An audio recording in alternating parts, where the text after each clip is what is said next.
અત્યારે આ કામ જે આપણે લીધેલું છે એમાં પહેલા સીસી રોડ છે, એટલે કેનાલ સુધીનો સીસી રોડ, અને કેનાલ પછી કાર્પેટ છે.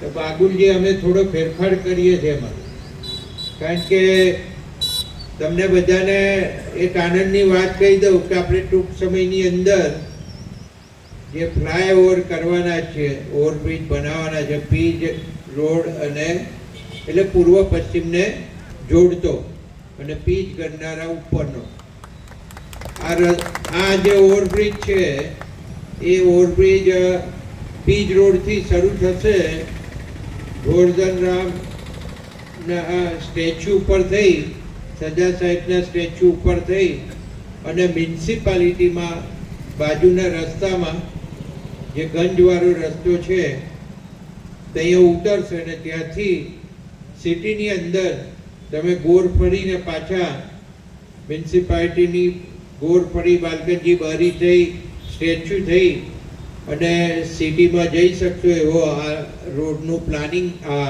ઓવરબ્રિજનું પ્લાનિંગ છે. તો આ આપણને ટૂંક સમયમાં આપણો મંજૂર થવાનો છે. આમ તો સેન્ટ્રલ ગવર્મેન્ટ આપણને કરી આપવાની વાત છે, સાથે સાથે આપણે રાજ્ય સરકારને પણ વિનંતી કરી છે અને એ વિનંતી લગભગ ગ્રાહ્ય રાખી છે. અત્યારે છેક મંત્રીશ્રી સુધી એ કામ પહોંચી ગયું છે અને આપણને ઝડપથી મંજૂરી મળી જાય એમ પણ લાગે છે. અને સેન્ટ્રલ ગવર્મેન્ટમાંથી દેવુસિંહજી આપણા એમપી શ્રીએ અહીંયા જે રેલવેની પરમિશન લેવાની હતી એ પરમિશન પણ આપણને મળી ગઈ છે અને એમને પણ રેલવેમાં રજૂઆત કરી છે કે તમે કોસ્ટ બેરિંગ ઉપર અમને નહીં, એટલે સ્ટેટ ગવર્મેન્ટ પૈસા ના ખર્ચે અને આપણે 100% કરીએ એવી પણ એમને રજૂઆત કરી છે. જે કંઈ મંજૂર થશે એ બંને સરકારો આપણી છે. દેશમાં વડાપ્રધાન નરેન્દ્રભાઈ મોદી સાહેબ છે, અશ્વિનીજી રેલવે મંત્રીશ્રીએ આ જાહેરાત કરી હતી.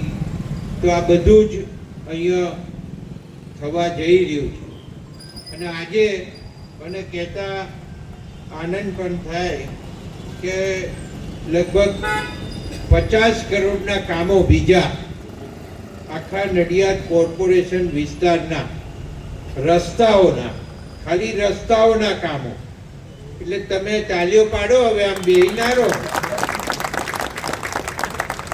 અને આ 50 કરોડના રસ્તાઓ છે ને એ હું અહીંયા બોલવા જાઉં તો બહુ મોટી સંખ્યામાં છે, કારણ કે બોલી નાખું તો બહુ મોટી યાદી.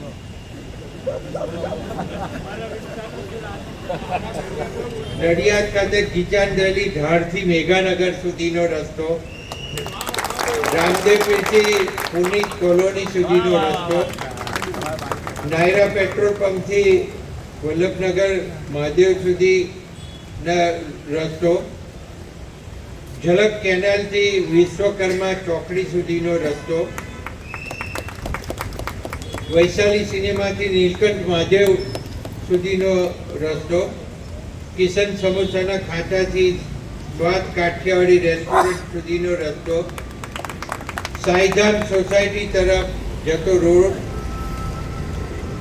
મેઇન નડિયાદ ખાતે મેઇન રોડથી અમન વિલા સુધીનો રસ્તો, નારાયણનગરથી રેલવે ક્રોસિંગ સુધીનો રસ્તો, ઝૂલેલાલ મંદિરથી ડબ્બાવાસ સુધીનો રસ્તો, ગૌરાંગ પાર્ક, આદર્શ કોલોની, ગ્રીન પાર્ક સુધીનો રસ્તો, સરદાર પાર્ક વિભાગ 1 તરફનો રસ્તો, શિવ રેસિડેન્સીથી પ્રતીક્ષા બંગલા સુધીનો રસ્તો, નહેરુ નગરથી અમૂલ કોર્નર સુધીનો રસ્તો, ત્યાંથી જય મહારાજ ટાઉનશીપ સુધીનો રસ્તો, અને ફાલ્ગુનભાઈની હોસ્પિટલથી મેઘાનગર તળાવડી સુધીનો રસ્તો, પંજાબી સોસાયટીથી મેઘાનગર રોડને જોડતો રસ્તો, માનવ મંદિરથી જન કલ્યાણ સોસાયટીનો આસફાલ્ટ રોડની કામગીરી, ગીતાનગરથી મનકાવાળા ફાર્મ સુધી રોડની કામગીરી, અંબિકાનગર હરિસિદ્ધિ સોસાયટીથી વિદ્યુતનગર તરફનો રસ્તો, સંતરામ આઈ હોસ્પિટલથી રાહુલ હોસ્પિટલ સુધીનો રસ્તો, નડિયાદ પદ્માવતી સોસાયટીથી વિહાર સોસાયટી મૈત્રી સોસાયટી સુધીનો રસ્તો, નાલંદા નગરથી દાંડી માર્ગ તરફનો રસ્તો, એડનવાલા પાર્ટી પ્લોટથી છેક આગળ જોડતો રસ્તો, હરિપાર્ક સોસાયટીથી કશીભાઈ પાર્ક શાળા નંબર 32 સુધીનો રસ્તો અને શાળા નંબર 7થી ગજાનન રેસિડેન્સી વરિયાપતિ રોડ તરફનો રસ્તો અને સંદીપ પાર્કથી કમલેશ પાર્કથી વાણિયાવડ સુધીનો મેઇન રસ્તો. આટલા રસ્તાઓ સિદ્ધાંતિક મંજૂરી મળી ગઈ છે અને એ પણ લગભગ સોમવાર સુધીમાં આપણને મળી જવાના છે. એ સિવાય જે ખાતમુહૂર્ત આપણે જે કરી રહ્યા છે એમાં નડિયાદ મહાનગરપાલિકા વિસ્તારમાં આવતા રસ્તાઓમાં દાહોલિયાપુરા સ્પોર્ટ્સ સંકુલ સ્પોર્ટ્સ ફેસિલિટીને અપગ્રેડેશન કરવા માટે સ્કેટિંગ રિંગ, પિકલ બોલ અને બીજી રમતો માટેનું આજે આપણે અહીંયા ખાતમુહૂર્ત કરી રહ્યા છે. એવી રીતે એ જ વોકવે કમ્પાઉન્ડ વોલની કામગીરી પણ કરી રહ્યા છે. સ્ટ્રીટ લાઇટ ડેવલપમેન્ટ કરવાની પણ કામગીરી કરી રહ્યા છે. ડેરી રોડ ઉપર storm water drain pumping machinery અને રાઇઝિંગ લાઇનની કામગીરી પણ કરી રહ્યા છે. સાકેત પમ્પિંગ સ્ટેશનથી મહેશ્વરી પમ્પિંગ સ્ટેશન સુધી રાઇઝિંગ લાઇન નાખવાની, પમ્પિંગ સ્ટેશન બનાવવાની, પમ્પિંગ મશીનરી નાખવાની, આ બધી જ કામગીરી લીધી છે. નડિયાદ મહાનગરપાલિકામાં રેક્ટિફાઈંગ અને repairing work of drainage line Ram Talavdi વાળી પણ અહીંયા આપણે ખાતમુહૂર્તમાં કામ લેવામાં આવ્યું છે. એવી જ રીતે આયોજનમાં જે કામો લીધા છે એમાં એટલે રામદેવપીર મંદિરથી ટુડેલ પંચાયત ઓફિસ સુધીના રસ્તાની કામગીરી છે. ટુડેલ ચબુતરાથી દેરી સુધીના રસ્તાની કામગીરી છે. ટુડેલ જૂની ડેરીથી ભોયચોક સુધીની કામગીરી છે. ટુડેલ કાલકા માતાના મંદિરથી કેતનભાઈ ચંદુભાઈના ઘર સુધીના રસ્તાની કામગીરી છે. ટુડેલ ખાતે ભટવાડા ફળિયામાં રોડની કામગીરી છે. આયુષ્માન મંદિરથી સંતરામ સોસાયટી સુધીની કામગીરી છે. છબાભાઈના ઘર પાછળથી નગરી વિસ્તારની કામગીરી છે. ઉત્તરસંડામાં બીજું વેરા તળાવ પાસેથી રોડની કામગીરી છે. ઉત્તરસંડામાં રમેશભાઈના ઘરથી કુવા વિસ્તારમાં રોડ બનાવવાની કામગીરી છે. ઉત્તરસંડા ગોર વગો કાકાના ફળિયા પાસે રોડ બનાવવાની કામગીરી છે. ઉત્તરસંડા તન્વી ડ્રીમ્સ પાસે રોડ બનાવવાની કામગીરી છે. ઉત્તરસંડા કૃષ્ણા નગરી વિસ્તારમાં રોડ બનાવવાની કામગીરી છે. ઉત્તરસંડા કટલા કોઈ રામદેવપીર મંદિર પાસે રોડ બનાવવાની કામગીરી છે. ઉત્તરસંડા વેરા તળાવ પાસે મરૂડના ચોતરા વિસ્તારમાં રોડ બનાવવાની કામગીરી છે. ઉત્તરસંડા પ્રમુખ સ્વામી ગેટથી રેલવે સ્ટેશન તરફ રોડની કામગીરી છે. ઉત્તરસંડા ભારતીજી મંદિરથી 300 ફૂટ રિંગ રોડ સુધીના કામગીરી છે. ઉત્તરસંડા દિલીપભાઈના ઘરથી નટુભાઈ ભરવાડના ઘર સુધીની કામગીરી છે અને રણુભાઈના ઘરથી અમરસિંહભાઈના ઘર સુધીના કામગીરી છે.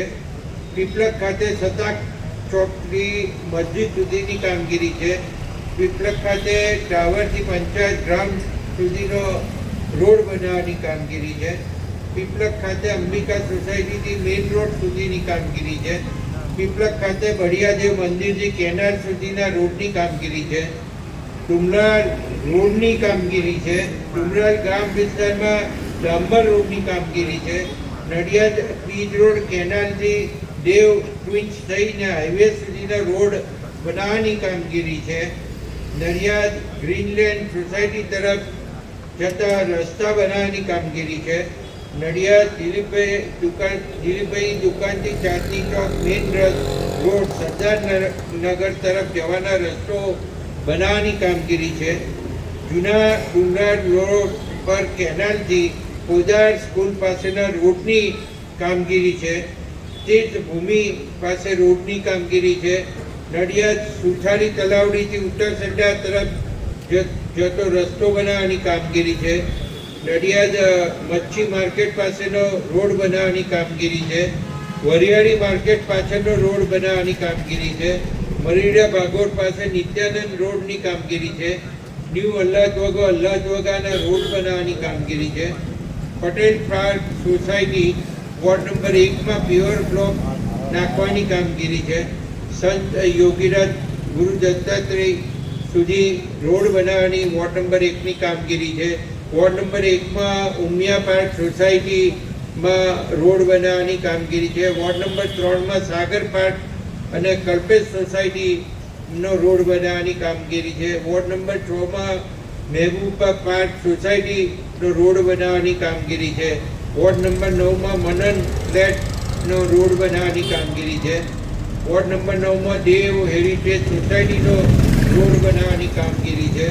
વોર્ડ નંબર 9માં જય પ્રભુ સોસાયટીનો રોડ બનાવવાની કામગીરી છે. સાતલેન પાર્ક વોર્ડ નંબર 9માં પ્યોર બ્લોક નાખવાની કામગીરી છે. વોર્ડ નંબર 12માં પાર્વતીનગરમાં પ્યોર બ્લોક નાખવાની કામગીરી છે. અને એવી જ રીતે 12માં જગદંબા સોસાયટીના કોમન પ્લોટમાં પ્યોર બ્લોક નાખવાની કામગીરી છે. વોર્ડ નંબર 12માં હરિયન છાપરાનો રસ્તો સીસી કરવાની કામગીરી છે. વોર્ડ નંબર 9માં જય મહારાજ ટાઉનશીપનો રોડ બનાવવાની કામગીરી છે. વોર્ડ નંબર 10માં ઉમા ટાઉનશીપનો રોડ બનાવવાની કામગીરી છે. વોર્ડ નંબર 10માં જય ભવાની સોસાયટીની કામગીરી છે રસ્તાની. Krishnakunj Vihar society ward number 11નો રસ્તો બનાવવાની કામગીરી છે. વોર્ડ નંબર 12માં નારાયણનગરનો કોમન પ્લોટ પ્યોર બ્લોક નાખવાની કામગીરી છે. વોર્ડ નંબર 12માં ગાયત્રીનગર સોસાયટીના પ્યોર બ્લોક નાખવાની કામગીરી છે. એવી જ રીતે 12માં કૈલાસનગર સોસાયટીમાં બ્લોક નાખવાની કામગીરી છે. અક્ષર ટાઉનશીપ 3માં વોર્ડ નંબર 13નો સીસી રસ્તો બનાવવાની કામગીરી છે. એવી જ રીતે વોર્ડ નંબર 13માં સાઈધામ સોસાયટીનો રસ્તો બનાવવાની કામગીરી છે. આમ કરીને મેં ટોટલ કહ્યું એમ એ લગભગ 50 કરોડ ઉપરના રસ્તાઓ નડિયાદ શહેરમાં બનવા જઈ રહ્યા છે. અને આજે આપણે આપણા ભાઈ શ્રી અજયભાઈના હસ્તે, મારા હસ્તે, સૌ મંચસ્થ મહાનુભાવોના હસ્તે આ બધા રસ્તાઓની ખાતમુહૂર્ત કરવામાં અહીંયાથી જ આવશે. સાથે સાથે આપણા કમિશનર શ્રીની બદલી થઈ ગઈ છે અને કમિશનર શ્રીએ એમનો 1 વર્ષ અને 3 મહિનાની અંદર લગભગ 400 કરોડ રૂપિયાના કામો આપણા શહેરની અંદર હાલ ચાલુ છે. એ કામગીરી ચાલુ છે. એ તો હું બોલતો નથી કારણ કે ઘણું લાંબુ થઈ જશે. પણ જ્યારે અમે વોર્ડમાં, હવે તો ઇલેક્શન આવવાનું છે ભાઈ, હશો ને? આટલા કરોડો રૂપિયા મહાનગરપાલિકા છે ભૂપેન્દ્રભાઈ સાહેબે, એટલે ઇલેક્શને આવવાનું છે. એટલે હવે થોડું ઇલેક્શન માટે બધું બાકી રાખું કારણ કે એમાં અમારે બોલવા તો જોઈશે ને બધું. એટલે અત્યાર સુધી કોઈ ખાડો બતાવે ફોટો પાડીને અને કંઈ પણ થયું હોય તો કે પંકજભાઈ, કંઈ પણ બાબત બને એટલે પંકજભાઈ, મારું નામ સીધું જોડી જ દેવાનું. પણ એટલે ખાડો પડ્યો, રસ્તો કંઈ તૂટ્યો તો તૂટ્યો હોય તો એ કરવાનો એ અમારે જ છે ભાઈ, પણ કરશે એન્જિનિયરો. અને આ વખતે માનનીય મુખ્યમંત્રી શ્રી ભૂપેન્દ્રભાઈ પટેલ સાહેબે ખાસ એક આયોજન એવું કર્યું કે દરેક કામોની ગુણવત્તા જળવાય એના માટે એમની સ્પેશિયલ ટીમો અને કમિશનરની જવાબદારી અને સાથે એમના આસિસ્ટન્ટ કમિશનરો હોય કે એમના ટૂંકમાં એન્જિનિયરો હોય, આ બધાની જવાબદારી. આમે જે કામ સારું થાય ખોટું થાય એ જોવાની ફરજ કોની કોની કોની અને લોકો ફોટામાં શું બતાવે? પંકજભાઈ કે અજયભાઈની કે પરીનભાઈની કે કિન્નરીબેનની. કામગીરી એ લોકોની છે. હા, અમારે જો ના થયો હોય તો એના પનિશમેન્ટમાં શું કરવાનું? ધારો કે કોન્ટ્રાક્ટરની સમય મર્યાદામાં છે કે નહીં હોય તો એની પાસે કરાવવાનો, ના હોય તો લગભગ છે જ બધાના, એટલે કોઈ પ્રશ્ન નહીં. અને સીએમ સાહેબે જે હવે નવું જે કર્યું એમાં તો ક્વોલિટીનું ટેસ્ટિંગ તરત ને તરત થાય છે. બીજી સારી વાત એ કહું કે આપણી પાસે ગુજરાતની અંદર સારામાં સારું DDIT કોલેજનું નેટવર્ક છે અને DDIT કોલેજમાં આની ટેસ્ટિંગ પ્રક્રિયાનો એક વિડીયો પણ મેં મૂકેલો. તો આ જે છે તમને ખબર છે કે આ કોલેજ એટલે પ્રિન્સિપાલ અને વાઇસ ચાન્સેલર કેટલા સ્ટ્રિક્ટ છે. તો આ કોઈનું ચલાવતા નથી. એટલે ટેસ્ટિંગમાં જે રિપોર્ટ જેનો કોન્ટ્રાક્ટરનો આવ્યો એ કોન્ટ્રાક્ટરનો જે રિપોર્ટ હોય નેગેટિવ હોય તો નેગેટિવ આપી દે અને એ પછી એન્જિનિયરો એમની અમલવારી કરવાની હોય છે. તો ખાસ કરીને હજુ બહુ લાંબી વાત કરતો નહીં. બધી પ્રોજેક્ટો તો ઘણા બધા નવા હજુ પાઇપલાઇનમાં પણ છે અને આવતા રહેવાના છે. એટલે આપણે વખતો વખત એની વાત કરીશું. પણ અત્યારે તો બાગુલજીને કહ્યું એમ કે તમે થોડો ફેરફાર કરી લેજો, કારણ કે વલ્લભનગર પછી લગભગ 50 મીટરથી પેલી બાજુથી બ્રિજ શરૂ થવાનો, 50થી 100 મીટરની અંદર. એટલે એ બ્રિજ શરૂ થાય અહીંથી એ છોડી એમાં કાર્પેટ રાખજો ગરનાળા સુધીની, અને પછી એ જે સિમેન્ટ કોન્ક્રીટનો ભાગ છે એ તમે અહીંયા જે કેનાલ છે કેનાલથી પીજ રોડ સુધી અને પીજ એટલે ઓવરબ્રિજ સુધી આપણા ત્યાં સુધીનો રસ્તો સિમેન્ટ કોન્ક્રીટનો થઈ જાય એવું આયોજન કરજો તો આપણને કોઈ મુશ્કેલી નહીં પડે. અને આવનારા દિવસોની અંદર અહીંયા જ્યારે સ્ટેટ ગવર્મેન્ટના રસ્તાઓના પણ ઘણા બધા કામો આપણા થયેલા છે, તો બાગુલજીને કહું કે ખાસ તમે ક્વોલિટી જળવાય એવું આયોજન રાખજો. અને આ જે નવા રસ્તાઓ પણ જે આપણે મંજૂરી કરીને આપ્યા છે એ પણ બંને અહીંયા આસિસ્ટન્ટ કમિશનર શ્રીઓ હાજર છે. તે બંને કમિશનર શ્રીઓને કહું કે તમે આની પૂરતી ક્વોલિટી જળવાય, અમને કોઈ ફરિયાદો ના આવે એવું ખાસ આયોજન આપ સર્વે કરજો એવી વિનંતી સાથે અહીંયા જે આ પ્રોગ્રામ ગોઠવ્યો એ બદલ ખૂબ ખૂબ આભાર. ભારત માતા કી જય. વંદન.